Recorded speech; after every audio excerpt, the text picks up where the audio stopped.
MI Furniture Sagobal so Narinthong Tera Sagobal Tera Narinthong Road Sagobal Narinthong Road akhoi anak pada kan arkesan tu mayu nak mare Sagobal Tera Narinthong phau ya lambi Tera phau ya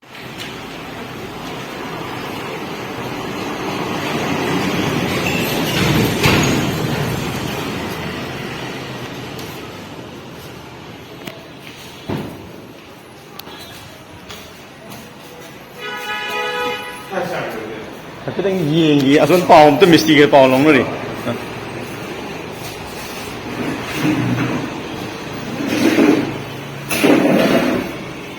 cái hàng này sẽ rất là đi diện phố cái lạc của nó